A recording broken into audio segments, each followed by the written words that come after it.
मैंने देखा कि आसपास कोई भी नहीं था और फिर मैंने जहर की शीशी उठाई और उसमें से चुपके से 2 बूंद चाय में मिला दी और तुरंत वो चाय अपने पति के पास लेकर पहुंची। मेरा पागल पति चाय देखकर बहुत खुश हो गया क्योंकि वो उसकी फेवरेट थी। वो ताली बजाने लगा और तुरंत लपक कर कुछ ही मिनटों में पूरी चाय खत्म कर दी। मेरे दिल की धड़कन बहुत तेज हो गई थी और गला प्यास के कारण सूखने लगा। मैं उसे ध्यान से देख रही थी कि अब अगले पल क्या होने वाला है। तभी कुछ देर बाद मेरा पति अचानक उठा और मेरा नाम सपना है। मेरे परिवार में मम्मी पापा और मेरा बड़ा भाई है। हम अपने छोटे से परिवार में बहुत खुश थे। पापा एक अच्छी नौकरी करते थे और इसीलिए हमारे घर में पैसों की कोई कमी नहीं थी। और इस वक्त तो हमारी खुशियों में 4 चांद लग चुके थे क्योंकि भैया की शादी तय हो गई थी और उसी की तैयारियां मेरे घर में चल रही थीं। हम सब लोग जोर शोर से शॉपिंग कर रहे थे। शादी के कार्ड भी छपकर आ चुके थे। सब कुछ किसी त्योहार जैसा लग रहा था, लेकिन किसे पता था कि इस सबको न जाने किसकी नज़र लग जाएगी। एक दिन हम चारों लोग भाई की शादी की शॉपिंग का काफ़ी सारा सामान लेने के लिए मार्केट की तरफ निकले, लेकिन जैसे ही बीच रास्ते में पहुंचे, हमारी कार का भयंकर एक्सीडेंट हो गया। मैं उछलकर गाड़ी के बाहर जा गिरी। सिर पर इतनी तेज चोट लगी थी कि दर्द के मारे आंखें धुंधली हो गई थीं। कुछ भी साफ दिखाई नहीं दे रहा था। शुरुआत में तो कुछ समझ में नहीं आया कि अचानक से ये क्या हो गया, लेकिन जब थोड़ी देर बाद होश संभला और देखना शुरू हुआ तो सामने का नज़ारा देखकर मेरी सांस गले में अटक गई। मेरे पापा ज़मीन पर आंखें खोले पड़े हुए थे और उनके सिर से खून का फव्वारा निकल रहा था। उन्हें देखते ही मैं बदहवास सी हो गई और तुरंत हिम्मत जुटाकर उनके पास पहुंची। लेकिन जब मैंने उन्हें हिलाकर पापा पापा कहकर पुकारा तो उन्होंने मुझे कोई भी प्रतिक्रिया नहीं दी। ये देखकर मैं फूट फूट कर रोने लगी। तभी मेरी नज़र माँ पर पड़ी। वो भी ज़मीन पर गिरी हुई थी और उन्हें भी काफ़ी चोट आई थी और एक तरफ मेरा भाई बेहोश पड़ा था। हमारे आसपास बहुत सारी भीड़ लग चुकी थी। मैंने उनसे हाथ जोड़कर मदद मांगी कि कोई तो मेरे परिवार को अस्पताल लेकर जाए। तभी भीड़ में से कुछ लोगों ने हमारी मदद की और हम सबको अस्पताल लेकर गए। अस्पताल पहुंचते ही डॉक्टरों ने जांच शुरू की। भाई के कंधे में मामूली चोट आई थी, इसलिए मरहम पट्टी के बाद वो थोड़ा संभल गया। लेकिन जैसे ही डॉक्टर इमरजेंसी रूम से बाहर आया और उसने जो खबर सुनाई, उससे हमारी दुनिया उजड़ गई। डॉक्टर ने कहा आपके पापा को हम नहीं बचा सके। उनकी ऑन द स्पॉट डेथ हो गई थी और आपकी माँ अभी भी खतरे के दायरे में हैं। लेकिन हम पूरी कोशिश कर रहे हैं कि उन्हें बचा सकें।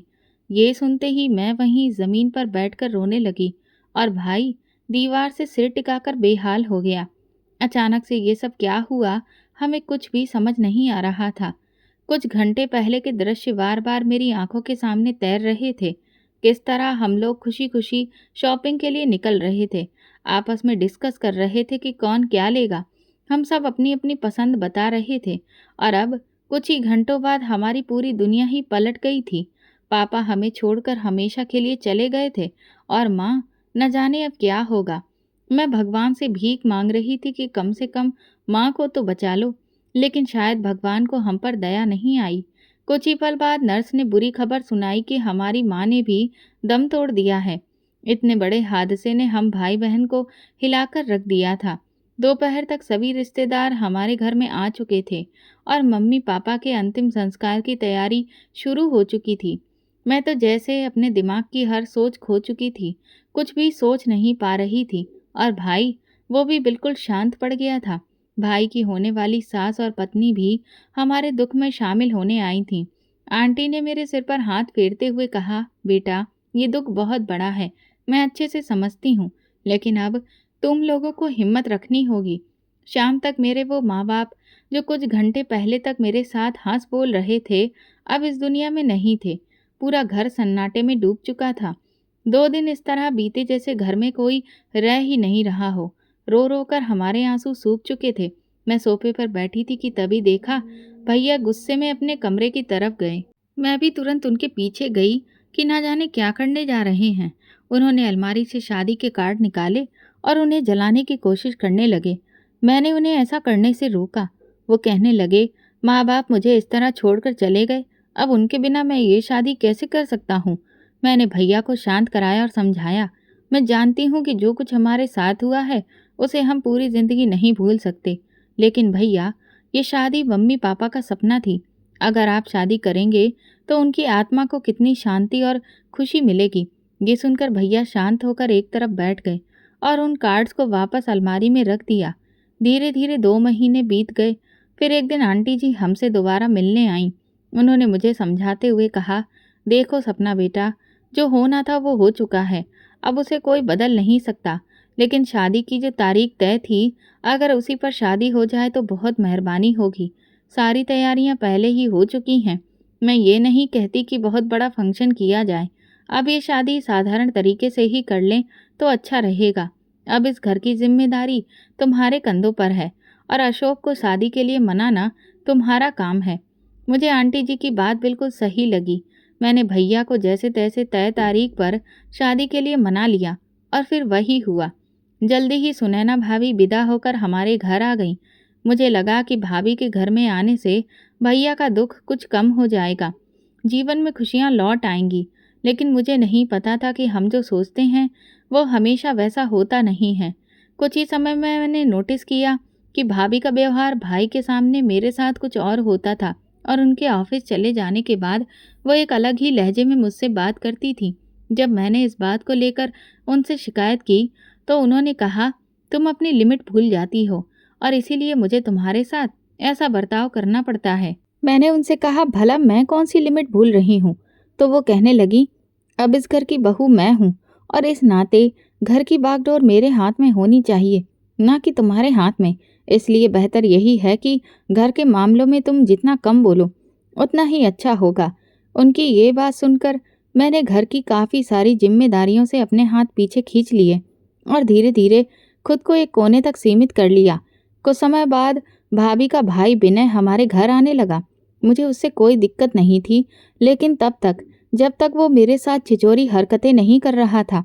वो बार बार मेरी हद से ज़्यादा करीब आने की कोशिश करता। कई बार जब मैं अपने कमरे में अकेली होती तो वो बिना दस्तक दिए अंदर चला आता। मैंने जब इस बात की शिकायत भाभी से की तो उल्टा मुझे ही सुनना पड़ गया। वो बोली, तुम छोटी छोटी बातों में ड्रामा करती हो, मेरा भाई तो सिर्फ तुमसे बात करने आता है। मैंने साफ साफ कह दिया, मुझे आपके भाई की हरकतें बिल्कुल पसंद नहीं, लेकिन उन्हें मेरी बात समझ में नहीं आई। मैंने सोच लिया कि अब मैं भैया को विनय के बारे में सब कुछ बताऊंगी कि वो किस तरह से मुझे परेशान कर रहा है। शाम को जब भैया घर लौटे और मैं उनसे विनय की शिकायत करने गई तो मेरे कुछ कहने से पहले ही भाभी ने बोलना शुरू कर दिया।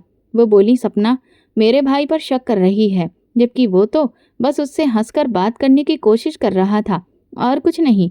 यहाँ तक कि भाभी ने झूठ बोल दिया कि जब उसका भाई मुझसे कमरे में बात करने आया था तो उस वक्त वो भी मेरे साथ ही थी।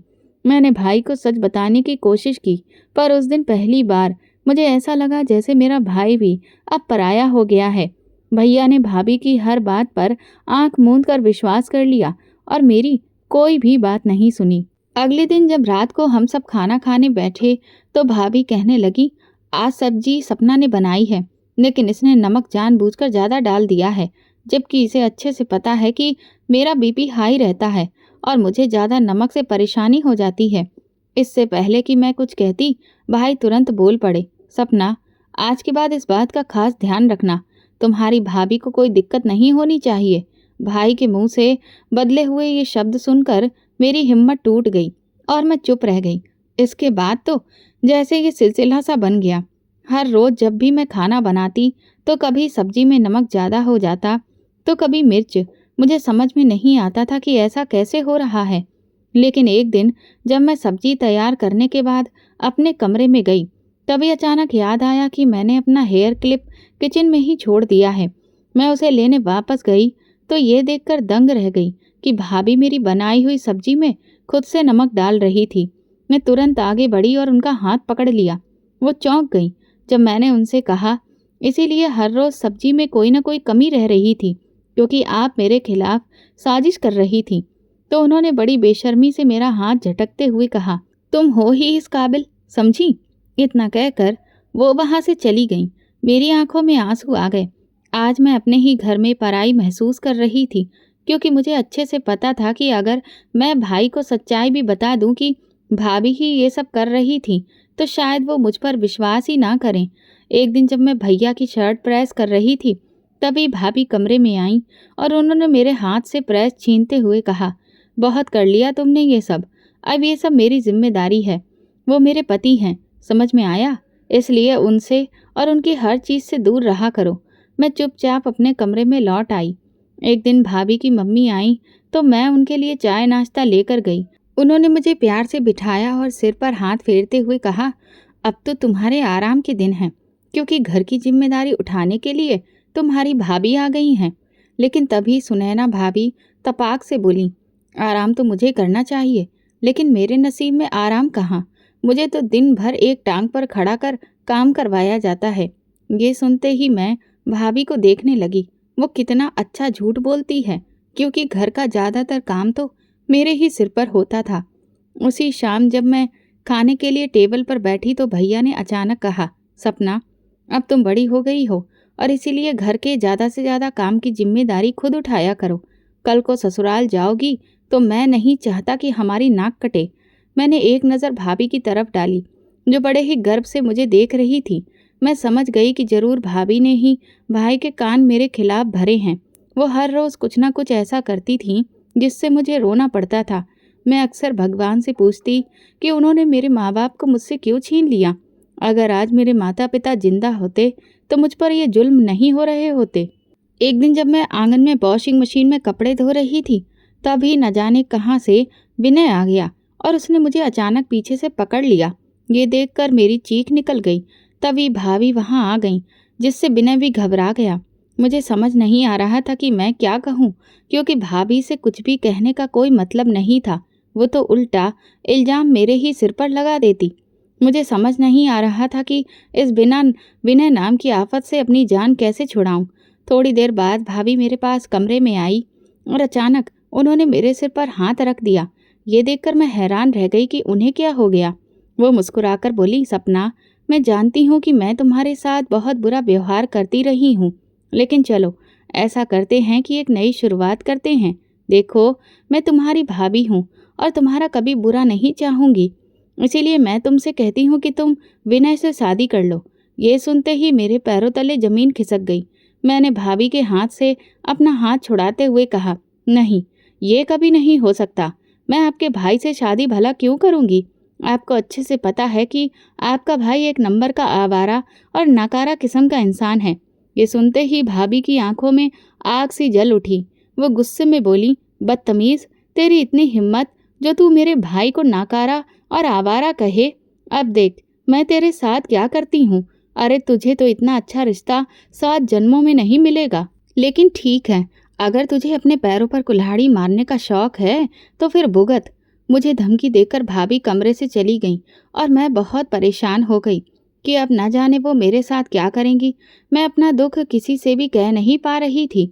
कई बार अपनी सहेलियों को भी मैंने बताने की कोशिश की, लेकिन फिर सोचा कि घर की बात बाहर बताने से अपनी ही बदनामी होती है, इसलिए बहुत सी बातें मैं अंदर ही अंदर सह लेती थी। लेकिन आखिर कब तक मैं इस तरह घुट घुट कर जीती। फिर जैसे तैसे मेरा ग्रेजुएशन पूरा हुआ। मेरी माँ हमेशा चाहती थी कि मैं डॉक्टर बनूं। इसी वजह से अगले ही दिन मैंने भाई से बात की कि मैं मेडिकल का एंट्रेंस एग्ज़ाम देना चाहती हूँ और आगे पढ़ाई जारी रखना चाहती हूँ। मेरी बात पर भाई कुछ देर तक खामोश रहे और फिर चुपचाप उठकर अंदर चले गए। मुझे समझ नहीं आया कि वो क्या सोच रहे हैं। 2 दिन तक जब भाई ने कोई जवाब नहीं दिया तो मैंने खुद जाकर पूछा, भाई, आपने मेरी बात का कोई जवाब नहीं दिया। इस पर भाई बोले, देखो सपना, घर में कोई पैसों का पेड़ नहीं लगा है जो हम तुम्हें इतनी महंगी पढ़ाई करवा सकें, इसलिए बेहतर होगा कि तुम ये ख्याल छोड़ दो। मैंने भाई से कहा, अगर ऐसी बात है तो मैं गवर्नमेंट मेडिकल एग्ज़ाम क्लियर करूँगी, उसके बाद तो आपको ज़्यादा फीस भी नहीं देनी पड़ेगी। तभी भाभी बीच में बोल पड़ी, तुम्हें लगता है कि तुम इतनी होशियार हो जो इतनी कठिन परीक्षा पास कर पाओगी? मैंने कहा, मुझे नहीं पता कि मैं कर पाऊंगी या नहीं, लेकिन कम से कम कोशिश तो कर सकती हूँ। भाभी ने गर्दन झटकते हुए कहा, वो तो देखेंगे, बहुत देखे हैं तुम्हारे जैसे। भाई ने सब देखा, सब सुना, लेकिन कुछ नहीं बोले और चुपचाप ऑफिस चले गए। लेकिन मैंने ठान लिया था कि मैं अपनी माँ का सपना पूरा करके रहूंगी। मैंने तैयारी शुरू कर दी, लेकिन मेरी भाभी जो मेरे पीछे हाथ धोकर पड़ी थी, उसने जब देखा कि मैं पढ़ाई के लिए वक्त निकालने लगी हूँ, तो उसने और भी कई हथकंडे अपनाने शुरू कर दिए ताकि मैं हर वक्त काम में ही उलझी रहूं और पढ़ाई का समय ना मिल सके। मैं सब समझ रही थी कि वो ऐसा क्यों कर रही है, क्योंकि मैंने उनके भाई को ठुकरा दिया था और वो इसी बात का बदला मुझसे ले रही थी। लेकिन अब डॉक्टर बनना मेरे लिए सिर्फ माँ का सपना नहीं, बल्कि एक बेहतर जिंदगी की उम्मीद भी बन चुका था। इस सब के बीच विनय का घर में लगातार आना जाना बना रहा, लेकिन मैं अब सतर्क हो गई थी। जैसे ही वो घर में आता, मैं खुद को कमरे में बंद कर लेती थी और जब तक वो चला नहीं जाता, तब तक बाहर नहीं निकलती। मैं नहीं चाहती थी कि और कोई हंगामा हो। धीरे धीरे वक्त बीतता गया। मैंने रात को पढ़ाई के लिए समय निकालना शुरू कर दिया, क्योंकि रात ही एक ऐसा वक्त था जब मुझे थोड़ा सुकून मिलता था। मैंने पूरी मेहनत से तैयारी की और जब एग्ज़ाम हुआ तो बार बार मन में यही चल रहा था कि शायद मैं इसे पास कर पाऊंगी। और फिर वो दिन आया जिसका मुझे बेसब्री से इंतज़ार था। मेरा रिजल्ट आ गया। जब मैंने अपने नाम के आगे पास लिखा देखा, तो मेरी खुशी का कोई ठिकाना नहीं रहा। मैं खुशी खुशी भाई के पास ये खबर लेकर गई। मुझे पूरा विश्वास था कि अब वो मुझे आगे की पढ़ाई की इजाज़त दे देंगे, लेकिन न जाने क्यों मेरी बात सुनने के बाद उनके चेहरे का रंग उतर गया। मैंने भाई से रोते हुए हाथ जोड़कर कहा, आपने मेरे सामने एक शर्त रखी थी और आज मैंने वो शर्त पूरी कर दी है। कम से कम अब तो आप मुझे अपना सपना पूरा करने दीजिए। प्लीज़ भाई, इतने भी कठोर मत बनिए। मेरे आंसुओं को देखकर भाई का दिल पसीज गया और उन्होंने सिर हिलाकर हाँ कर दी। ये देखकर मैं खुशी से झूम उठी। तभी भाभी आंगन में आईं और भाई से कहने लगी, आपका दिमाग खराब हो गया है जो आपने इसे आगे पढ़ने की इजाज़त दे दी। आपको नहीं लगता कि आप बहुत बड़ी गलती कर रहे हैं? अरे, आजकल का ज़माना देखिए। लड़कियां पढ़ाई के नाम पर घर से बाहर निकलती हैं और तरह तरह के गुल खिलाती हैं। सपना की उम्र अब शादी की है, ना कि पढ़ाई की। भाभी ने जैसे ही अपने जहरीले शब्दों के तीर छोड़े, मेरी नज़र भाई की तरफ गई कि अब भला वो क्या कहेंगे। भाई ने कहा, मैं मानता हूँ कि ज़माना बहुत खराब है, लेकिन मुझे अपनी बहन पर पूरा विश्वास है। ये सुनते ही मेरा चेहरा खिल उठा और मैं खुशी से दौड़कर अपने कमरे में चली गई। मैंने सबसे पहले अपनी दोस्त रूबी को फ़ोन किया और ये खुशखबरी सुनाई। रूबी मुझसे बोली, सपना चलो, कम से कम तुम्हारे भाई ने तुम्हारी किसी बात को तो समझा। तुम्हारी ज़िंदगी में कोई खुशी तो आई। मैंने कहा, बस अब मैं दिन रात एक कर दूंगी अपने लक्ष्य को पाने के लिए। इस अकेलेपन और घुटन भरी ज़िंदगी से मुझे आज़ादी चाहिए। एक बार अपने पैरों पर खड़ी हो गई तो ज़िंदगी अपने हिसाब से जीऊंगी। शायद कोई ऐसा जीवन साथी भी मिल जाए जो मुझे सच्चा प्यार दे। रूबी ने कहा, बिल्कुल सपना, तुम बस हिम्मत मत हारना। ज़रूर कोई ना कोई ऐसा मिलेगा जो तुम्हारे जज्बात को समझेगा और तुम्हारे जीवन में प्यार की कमी को पूरा करेगा। भाई की वो बात मेरे जीवन में एक नई उम्मीद ले आई थी और अब मैं हर दिन मुस्कुराकर जी रही थी। लेकिन मुझे क्या पता था कि मेरी पीठ पीछे मेरी जिंदगी को अंधेरे में धकेलने की एक गहरी साजिश रची जा रही है। एक रात जब मैं गहरी नींद में थी, तो मुझे बिस्तर पर कुछ अजीब सा महसूस हुआ। मैंने आंखें खोली तो देखा कि एक काला साया मेरी तरफ बढ़ रहा है। ये देखते ही मेरी चीख निकल गई। मैं इधर उधर हाथ मारकर लाइट जलाने की कोशिश करने लगी, लेकिन डर के मारे मेरा हाथ स्विच तक पहुंच ही नहीं पाया। तभी मेरे कमरे का दरवाज़ा धड़ाम से खुला और भाई भाभी अंदर आ गए और लाइट जला दी। लेकिन इससे पहले कि हम उस आदमी का चेहरा देख पाते, वो खिड़की से कूदकर भाग गया। मेरे कुछ कहने से पहले ही भाभी हंगामा मचाने लगी। लो, देख लिया अपनी बहन की करतूत। अब ये रातों को अपने आशिकों को घर बुलाने लगी है। मैं तो पहले ही कहती थी कि ये पढ़ाई के बहाने बाहर गुलछर्रे उड़ाना चाहती है, तभी तो शादी से बच रही थी। भाई का चेहरा गुस्से से लाल हो गया। उन्होंने मेरी बाजू कसकर पकड़ते हुए कहा, बताओ सपना, कौन था वो? किसके साथ इस घर की इज्जत को नीलाम कर रही थी? मैंने रोते हुए कहा, भैया आप कैसी बातें कर रहे हैं? क्या आपको अपनी बहन पर जरा भी भरोसा नहीं है? मुझे नहीं पता वो आदमी कौन था, कैसे और कहाँ से आया। अगर मैं गुनाहगार होती तो क्या मैं चीखती? भाभी फिर बोली, चीखी इसलिए क्योंकि हो सकता है तुम लोग कोई गलत हरकत कर रहे थे और बीच में हम आ गए। ये सुनकर भाई का चेहरा शर्म से झुक गया। मैंने भाभी से चीख कर कहा, आपके अंदर शर्म नाम की कोई चीज है या नहीं? एक के बाद एक बकवास करती जा रही हैं। भाभी बोली, देख लो, जब चोर पकड़ा जाता है तो उल्टा मुझ पर ही चढ़ रही है। भाई ने फिर पूछा, सच सच बताओ सपना, वो लड़का कौन था? मैंने रोते हुए कहा, भैया मैं सच कहती हूँ, मुझे नहीं पता वो कौन था। ये सुनकर भाई गुस्से में पैर पटकते हुए कमरे से बाहर चले गए और भाभी भी मुंह बनाकर उनके पीछे निकल गई। मैं वहीं बैठकर फूट फूट कर रोने लगी। कौन था जो मेरी जिंदगी का दुश्मन बन गया था? ये सोचते सोचते मेरा दिमाग 2-3 दिन तक परेशान रहा। फिर एक दोपहर मैंने भाभी को हंसते हुए किसी से बात करते सुना। मैं उनके कमरे के बाहर कान लगाकर खड़ी हो गई। भाभी कह रही थी, बड़ी चालाक बनती थी, मेरे पति के पैसों से पढ़ाई करेगी और बाद में हमें ही नीचा दिखाएगी। अब मैंने एक तीर से 2 निशाने लगाए हैं। इसने मेरे भाई को रिजेक्ट किया था ना, अब देखो मैं इसकी क्या हालत करती हूँ। तभी किसी और ने पूछा, लेकिन वो कौन था सपना के कमरे में? भाभी गर्व से बोली, अरे कोई और नहीं, मेरा अपना भाई विनय ही था। मैंने ही उसे चुपके से सपना के कमरे में भेजा था। कह दिया था कि जैसे ही हम अंदर आए वो खिड़की से कूद जाए। आगे का सारा खेल मैं खुद ही संभाल लूंगी। और वही किया मैंने। ये सुनते ही मेरा खून खौल उठा। जी तो चाहा उसी वक्त जाकर भाभी का मुंह तोड़ दूं, लेकिन मैंने खुद को रोका। मुझे समझ आ गया कि जितना ज़्यादा मैं सफाई दूंगी उतनी ही बात और बिगड़ेगी। इसलिए मैंने तय किया कि भाई को प्यार से, ठंडे दिमाग से समझाऊंगी। शाम को जब भाई लौटे तो वो मेरे लिए एक और सदमा लेकर आए। उन्होंने कहा, कल अच्छे से तैयार रहना, तुम्हें लड़के वाले देखने आ रहे हैं। मैं चौंक कर बोली, भैया आप ऐसा नहीं कर सकते, मैं तो आगे पढ़ना चाहती हूँ। भाई गुस्से में बोले, बस बहुत हो गई पढ़ाई, तुम क्या पढ़ रही हो हमने देख लिया है। अब मैं अपनी इज्जत और इस घर की प्रतिष्ठा को और नहीं लुटने दूंगा।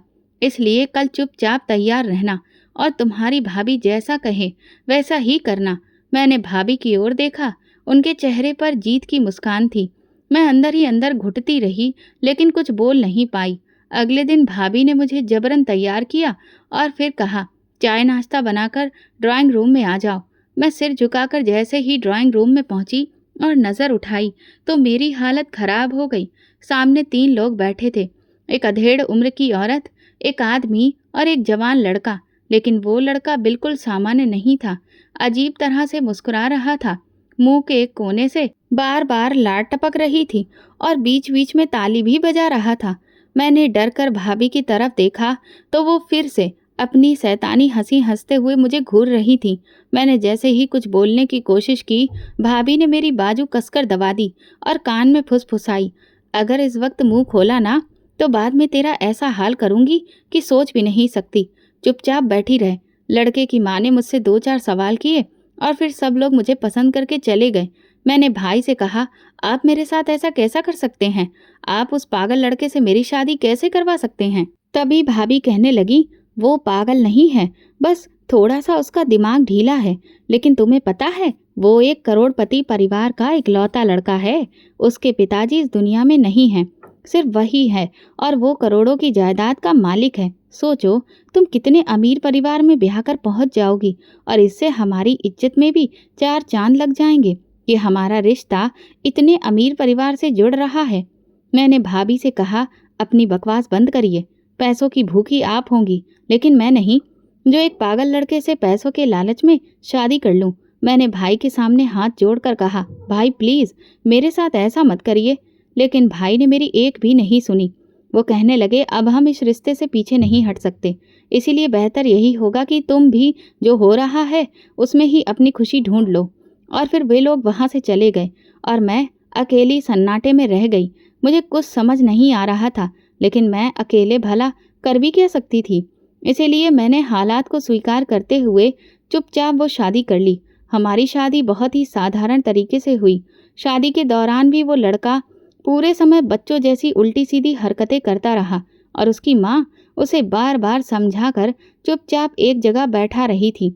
दिल ही दिल में मेरे अंदर नफरत की वो आग जलने लगी, जिसमें मैं अपनी भाभी को जलाकर राख कर देना चाहती थी, क्योंकि मैं बहुत अच्छे से जानती थी कि ये सब उसी का किया धरा है।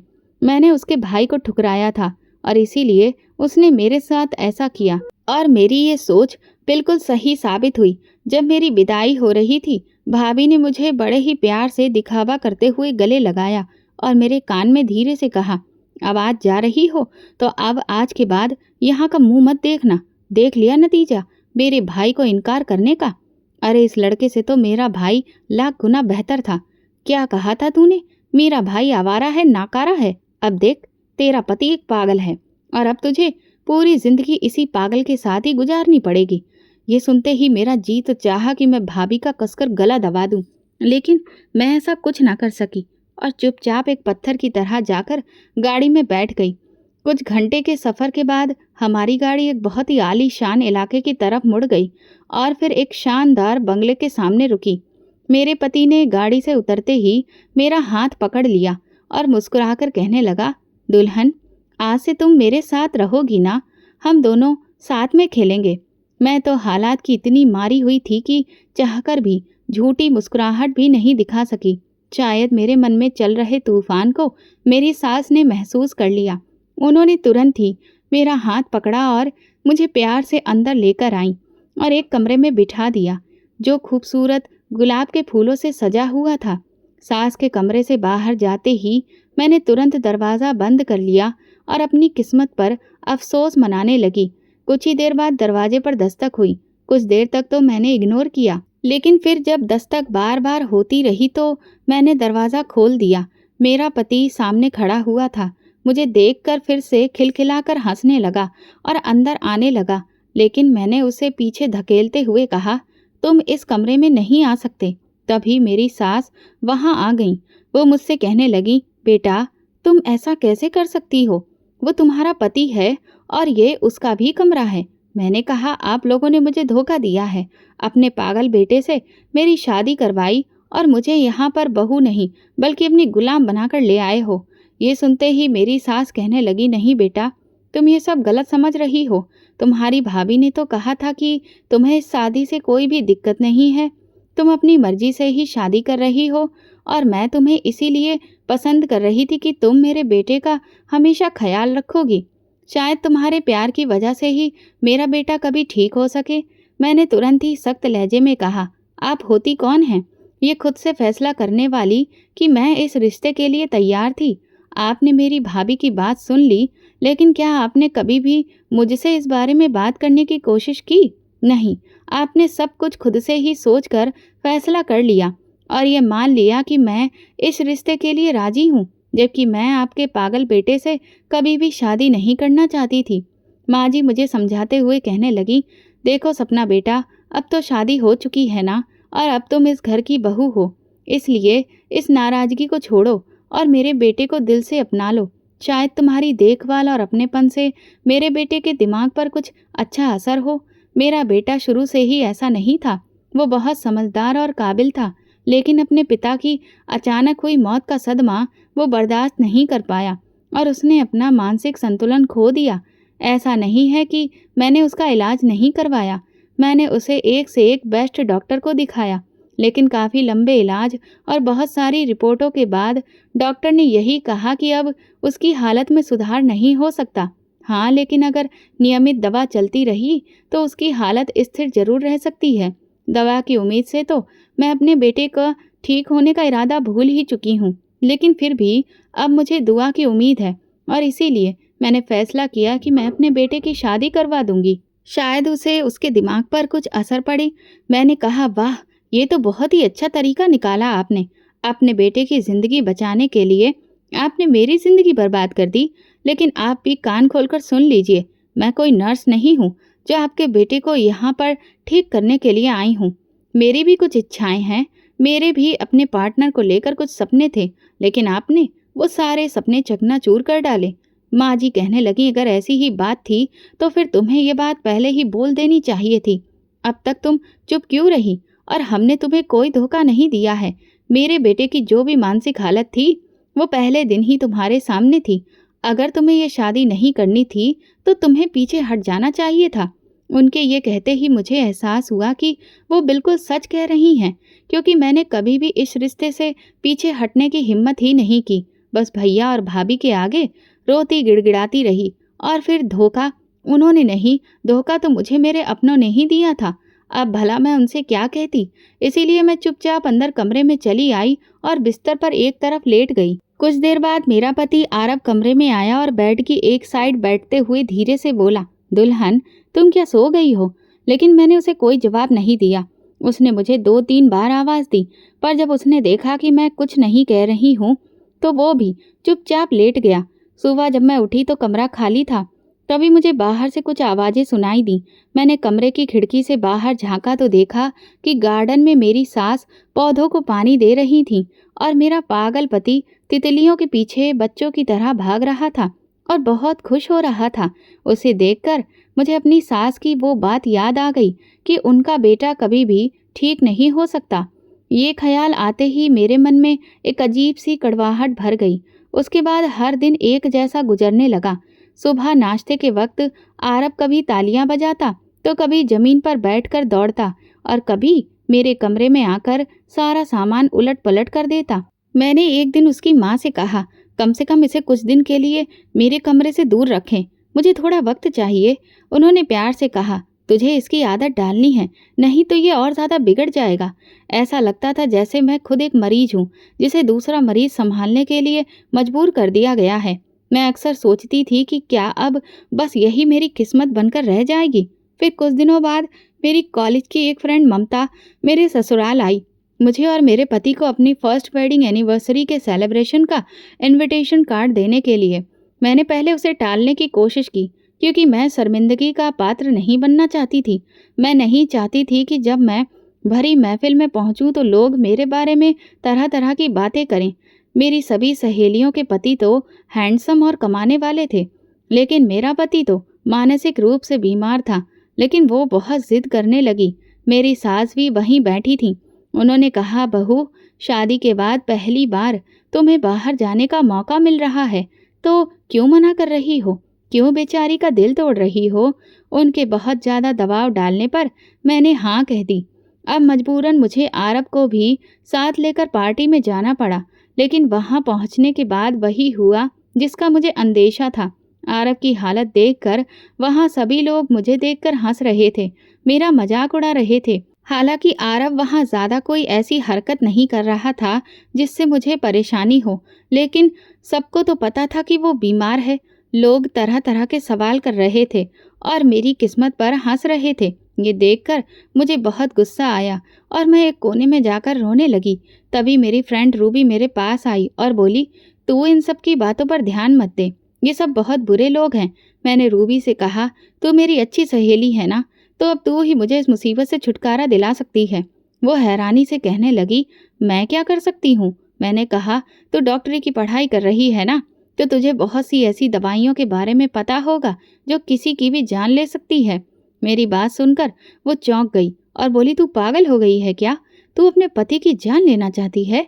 इससे अच्छा तो उसका इलाज करवा कर उसे ठीक कर। मैंने कहा, तुझे क्या लगता है कि मैं नहीं चाहती कि वो ठीक हो जाए? लेकिन मेरी सास ने साफ कह दिया है कि उन्होंने उसका विदेशों तक इलाज करवाया और हर डॉक्टर ने मना कर दिया कि वो कभी भी नॉर्मल नहीं हो पाएगा।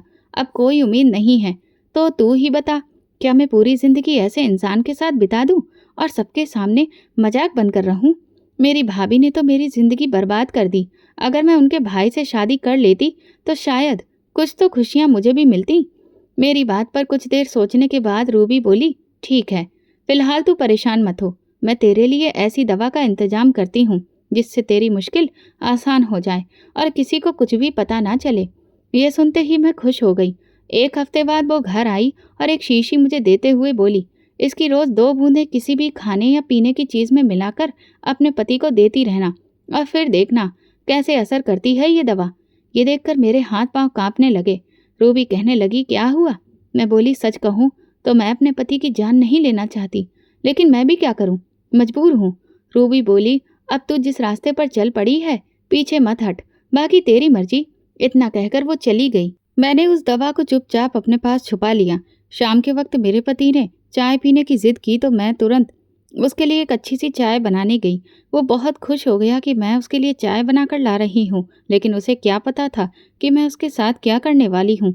चाय की प्याली में वो 2 बूंद दवा मिलाते हुए मेरी हालत बहुत खराब हो रही थी। बार बार मैं आसपास देख रही थी कि कहीं कोई मुझे देख तो नहीं रहा, लेकिन उस वक्त आसपास कोई नहीं था। फिर मैं वो चाय लेकर अपने पति के पास पहुंची। वो खिलखिलाकर हंसने लगा और बोला, दुल्हन, ये चाय तुमने बनाई है, ये तो बहुत ही अच्छी होगी। उसने जैसे ही पहला घूंट लिया और बोला, अरे वाह, इसका तो बिल्कुल अलग ही स्वाद है। न जाने क्यों मेरी आंखों में आंसू आ गए। मुझे खुद से नफरत हो रही थी कि आज मैं इतनी गिर गई हूँ कि अपने ही पति की जान लेने पर उतारू हूँ, लेकिन मैं और कर भी क्या सकती थी।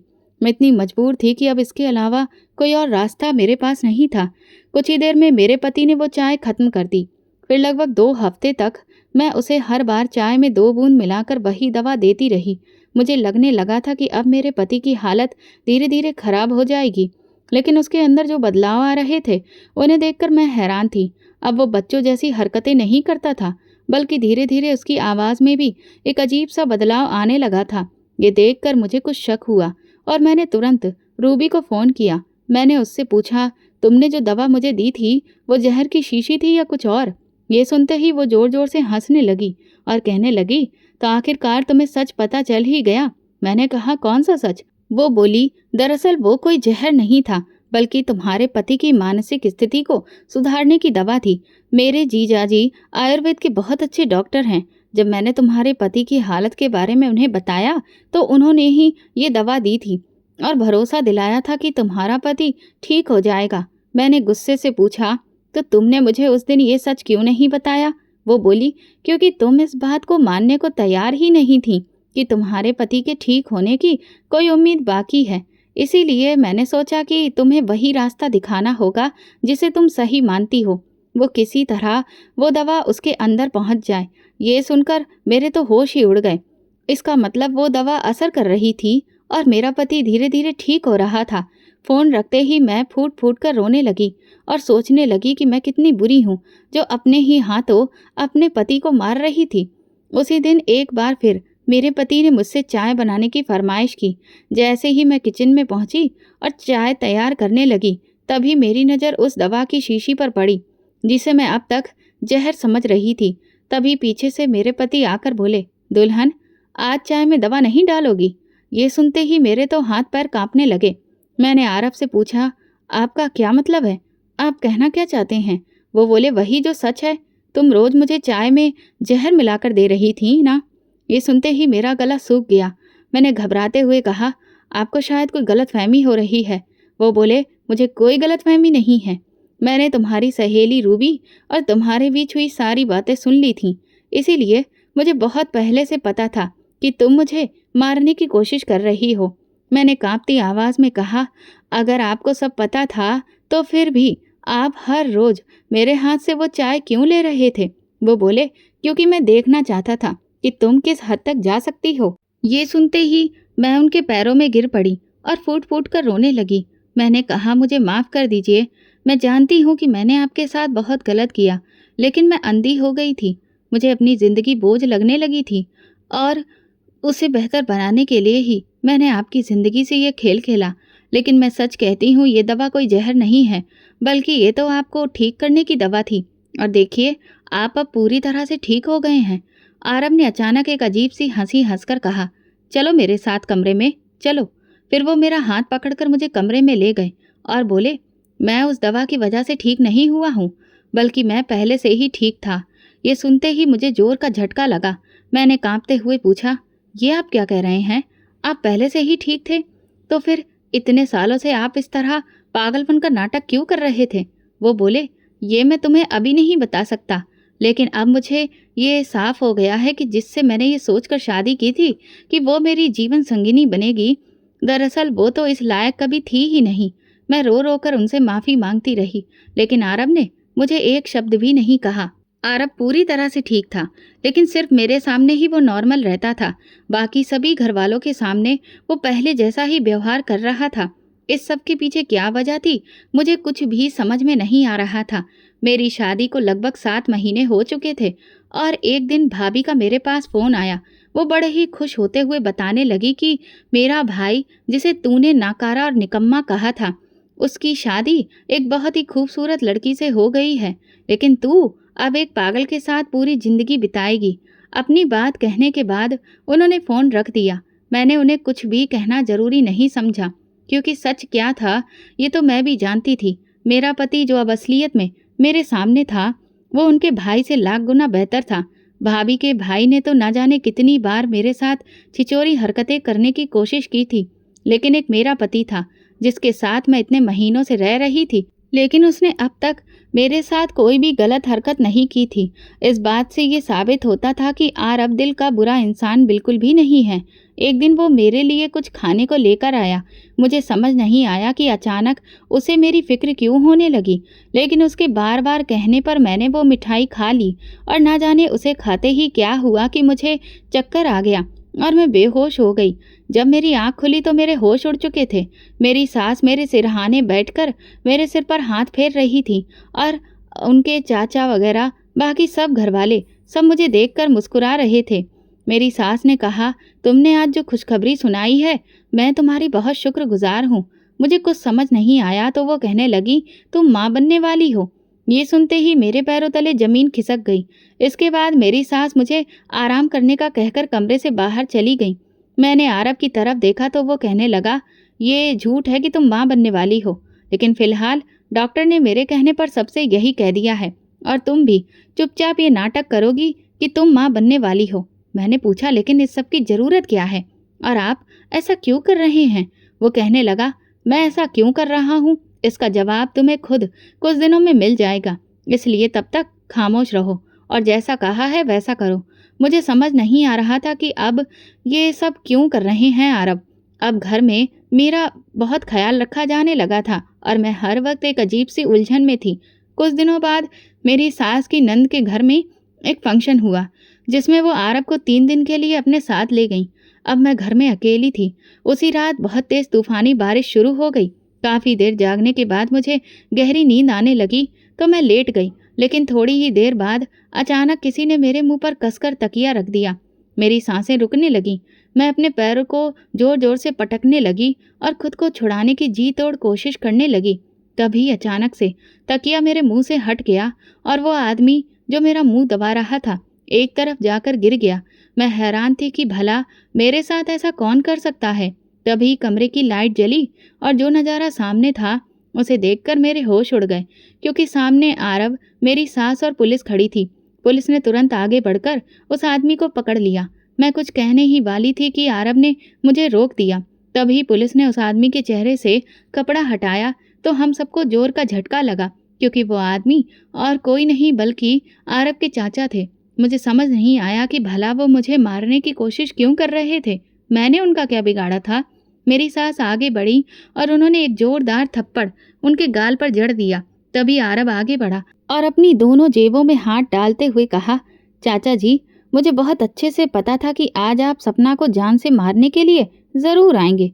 ये सुनते ही उसके चाचा हैरानी से उसे देखने लगे और बोले, अब तुम इतने सही तरीके से बात कैसे कर रहे हो और बोल भी कैसे रहे हो? आरब बोला, मैं कभी पागल था ही नहीं। अब तक मैं सिर्फ पागल होने का नाटक कर रहा था ताकि अब की असलियत सबके सामने ला सकूं। आरब ने इंस्पेक्टर से कहा, मैं आपको पहले ही सब कुछ बता चुका हूं और सारे सबूत भी दे चुका हूं। अब आप इस गिरे हुए इंसान को मेरी नज़रों के सामने से ले जाइए। पुलिस तुरंत ही आरब के चाचा को पकड़कर ले गई। मेरी सास तुरंत मेरे पास आई और मुझे गले लगाकर बोली, बेटी, तुम ठीक तो हो ना? मैंने कहा, जी माँ जी, मैं ठीक हूँ। उन्होंने आरब की तरफ देखकर कहा, अगर हमें 1 मिनट की भी देर हो जाती तो न जाने क्या हो जाता। सही किया जो तुमने वक्त रहते मुझे सारी सच्चाई बता दी। आरब मुस्कुराकर बोला, ऐसे कैसे माँ देर हो जाती भला? मैं जानता हूँ कि आपकी बहू आपके लिए कितनी खास है, तो उसे मैं कुछ होने नहीं दे सकता था ना। मेरी सास मुस्कुराकर एक बार फिर मेरे माथे पर हाथ फेरते हुए बोली, तुम अपना ख्याल रखना। ये कहकर वो कमरे से बाहर चली गई और मैं हैरान परेशान सी आरब को देख रही थी। मैंने कहा, कम से कम अब तो मुझे बताओ कि ये सब क्या चल रहा है। आरब ने कहा, मैंने दरअसल ये सब नाटक अपने चाचा की असलियत सबके सामने लाने के लिए किया था। मैं उनके खिलाफ सारे सबूत जुटाना चाहता था। दरअसल मेरे पिताजी का एक्सीडेंट हुआ और उनकी अचानक मौत ने मुझे बहुत गहरा सदमा दिया। मैं डिप्रेशन में चला गया, लेकिन पागल नहीं हुआ था। पर मेरे चाचा जी ने सबके दिमाग में ये बात भरनी शुरू कर दी कि मैं अपना दिमागी संतुलन खो रहा हूँ। उन्होंने मुझे ज़बरदस्ती मानसिक अस्पताल में भर्ती करवा दिया। वहाँ मुझे तरह तरह के इंजेक्शन दिए जाने लगे, जिससे मुझे बार बार दौरे पड़ने लगे। फिर मेरी उस हालत को बाकी सबको दिखाकर ये साबित किया गया कि वही सच है जो वो कह रहे थे। मेरी माँ चाचा जी की हकीकत नहीं जानती थी और मैं भी तब तक इस सच्चाई से अनजान था। लेकिन एक दिन एक ईमानदार डॉक्टर मेरे पास आया और उसने मुझसे कहा कि मैं जानता हूँ कि आप पागल नहीं हैं, बल्कि आपको जानबूझकर पागल बनाया जा रहा है और इस सब के पीछे आपके चाचा जी हैं। उन्होंने ही हमारे सीनियर डॉक्टर को एक बड़ी रकम दी है ताकि वो आपको पूरी तरह से पागल बना दे। पहले तो मुझे डॉक्टर की बात पर विश्वास नहीं हुआ, लेकिन जब उसने मुझे वो वीडियो दिखाया जिसमें चाचा जी खुद मेरे परिवार के प्रति अपनी नफरत को सीनियर डॉक्टर के सामने जाहिर कर रहे थे, तो मेरे पैरों तले से ज़मीन खिसक गई। उस वीडियो में वो साफ साफ कह रहे थे कि किस तरह उन्होंने जायदाद के लालच में मेरे पिता का एक्सीडेंट करवाया और अब मुझे पागल बनाकर अपने रास्ते से हटाना चाहते हैं ताकि मेरे हिस्से की सारी प्रॉपर्टी उनके नाम हो जाए। मुझे यकीन नहीं हो रहा था कि मेरे सगे चाचा मेरे साथ ऐसा कर सकते हैं। उन्होंने मेरे पिता को मुझसे हमेशा के लिए छीन लिया। मैंने उस डॉक्टर की मदद से जैसे तैसे खुद को वहाँ से छुड़वाया और सबको ये साबित करवा दिया कि मैं अब कभी ठीक नहीं हो सकता, ताकि मेरे चाचा पूरी तरह से निश्चिंत हो जाएं कि अब उनका रास्ता साफ है।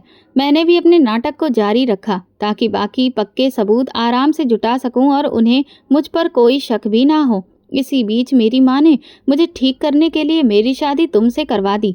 चाचा जी को मेरी शादी से कोई एतराज़ नहीं था, क्योंकि उन्हें लगता था कि मैं एक लाचार इंसान हूँ और इसलिए इस शादी का कोई मतलब नहीं है। इन दिनों में मैंने उनके खिलाफ सारे पक्के सबूत इकट्ठा कर लिए थे जिससे उनके गुनाह साबित हो सकते थे, लेकिन मुझे उनके असली रूप को सबके सामने लाना था। इसीलिए मैंने तुम्हारी प्रेगनेंसी का झूठा नाटक रचा। मुझे अच्छी तरह से पता था कि जब उन्हें ये मालूम चलेगा कि इस जायदाद का एक और वारिस आने वाला है, तो वो ज़रूर कोई न कोई ऐसी हरकत करेंगे जिससे उनका असली चेहरा सामने आ जाएगा। और ठीक वही हुआ। तुम्हारे माँ बनने की खबर ने उन्हें गहरा झटका दिया और बौखलाहट में आकर उन्होंने वो कदम उठाया और आगे जो कुछ भी हुआ वो तुम अच्छे से जानती हो। मैंने कहा, आप नहीं जानते कि आपने अकेले कितना कुछ झेला है। पिता को खोने का गम क्या होता है ये मैं बहुत अच्छे से समझती हूँ, क्योंकि मैं खुद भी अपने माँ बाप की मौत का दर्द इतने सालों से झेल रही हूँ। लेकिन मैं आपसे दिल से माफ़ी मांगती हूँ। मैं अपने स्वार्थ में इतनी अंधी हो गई थी कि आपकी जान की भी परवाह नहीं की। लेकिन यकीन मानिए, मैं हर दिन खुद को कोसती थी कि आपके साथ मैं ऐसा कर रही थी। अब जब सारी सच्चाई सबके सामने आ चुकी है तो बेहतर यही है कि मैं यहाँ से हमेशा के लिए चली जाऊं। तभी उन्होंने मेरा हाथ पकड़कर कहा, सपना, मैं जानता हूँ कि तुमने भी अपनी ज़िंदगी में कितना कुछ झेला है। तुम्हारी भाभी ने तुम्हारे साथ किस तरह से बदला लिया है ये मुझे रूबी ने सब बता दिया है। ये सुनते ही मैं हैरान रह गई। उन्होंने कहा, हाँ, मैंने रूबी से बात की थी और उसने मुझे बताया कि तुम्हारे साथ क्या क्या हुआ। इसलिए मैं तुम्हें माफ़ करता हूँ और एक बार फिर तुम्हारे साथ अपने जीवन की नई शुरुआत करना चाहता हूँ। उनके मुंह से ये बात सुनकर मेरी आंखों से आंसू निकल पड़े। मैंने उन्हें गले से लगा लिया और कहा, आप नहीं जानते आपने मेरे दिल से कितना बड़ा बोझ उतार दिया है। वो रात मेरी ज़िंदगी की सबसे खुशनुमा रात थी। अगले दिन आरब मेरे लिए मेडिकल एंट्रेंस एग्ज़ाम का फॉर्म और कुछ किताबें लेकर आए। वो कहने लगे, मुझे पता है कि तुम्हारा सपना डॉक्टर बनने का था और मैं तुम्हें वो सपना पूरा करते देखना चाहता हूँ। ये सुनकर मेरी आंखें भर आईं। मैंने कहा, सच में मैं बहुत खुशकिस्मत हूँ जो मुझे आपके जैसे पति मिले। हमारी शादी की पहली सालगिरह आरब ने बहुत ही शानदार तरीके से सेलिब्रेट की। उन्होंने मेरे भैया और भाभी को भी बुलाया। जब भाभी ने देखा कि आरब अब पूरी तरह से ठीक हो चुके हैं और मैं डॉक्टरी की पढ़ाई शुरू करने जा रही हूँ और मेरे इतने ठाट बाट देखे तो वो जल भुनकर रह गईं। जलन के मारे उनकी आंखों से बार बार आंसू आ रहे थे। भाई भी शर्मिंदा लग रहे थे। वो मुझसे बोले, सपना, मुझे माफ़ कर दो, मैंने तुम्हारे साथ बहुत गलत किया। मुझे अब कुछ दिन पहले ही सुनैना की सच्चाई पता चली।